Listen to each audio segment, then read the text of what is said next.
we are good. We're ready to go. So, spawning in the top right-hand corner, we have our green Protoss player currently down by 1 game in this best of 3. Yes? Yep. I believe. Yeah, 3. Yeah. We have Experta. And in the bottom left-hand corner, we have his opponent, the pink Protoss player. It is Swanky's Oxygen.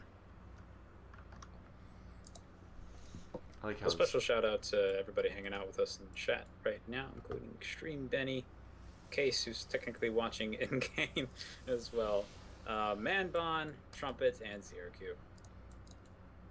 Yeah. Also, Manbon was like, notice me before. To you in particular. Sorry, my bad, Manbon. Good. I actually do want to thank since this is another usual opening, gateway first into either expand or something else. There's Case. Shout out. I do want to thank Manbon. He has helped up and actually helped me with some of the data mining stuff for my Hearthstone program that I'm building. So, nice. Special shout out. Thanks, Manbon. Yeah, man. How's that going, by the way? It's long and arduous. I'm making the transition. I'm actually learning graphic interface programming for the first time.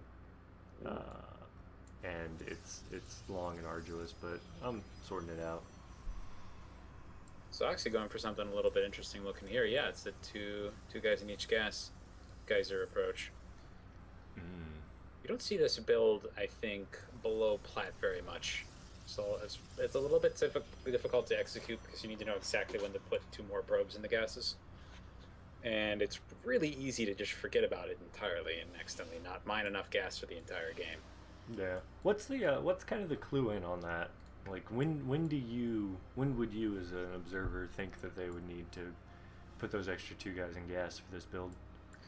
I can tell you in general terms, since I don't run the build, I don't know the exact specifics, but pretty much what it is, it comes down to the specific tech that you want and how expensive it is. Say, for example, you want to go for Blink. Well, you're going to need both the gas for the Stalkers as well as the Twilight Council and the Blink upgrades. You're going to see them throw 2 guys into the gas geysers kind of quickly. Around the same time, maybe slightly later, you'd see them do the same thing for DTs and Oracles. Usually the exact same amount of time because they actually cost the same. DT Shrine, when you take into account the Twilight Council, will cost a similar amount to how much an Oracle will cost. But basically, the faster you see it, the harder the tech. Oh, okay, yeah. So if they wait a little longer on it, they're going more gateway units, maybe Robo. That makes sense. Yeah, Oxy actually threw those 2 guys in pretty quickly. It looked like to me, because he's gone up to three in each now. Let's get this little terrorist probe up here. Maybe doing some work. So this probe is actually pretty handy, the one that you have up there. In particular, if at any time they try to go for the follow-up with a Nexus, it's anything that you're doing, you really, really, really need to pick up on that fast. If you do, it's usually a victory for you. Stalker turns around to shoot at the scout probe. For some reason, all the probes being pulled off temporarily for a second. Back home, we have an engagement. 2 Stalkers pushing away the slight early pressure from Experta.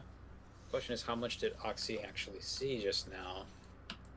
And his worker is still alive somehow. Yep, he sees the extra gateways go down. He's standing right next to the Twilight Council. I mean, I don't know why Experta hasn't moved that mothership core down.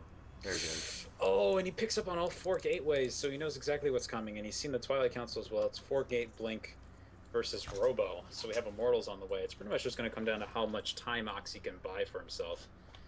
Yeah, definitely. Yep, and he sees the warp in point.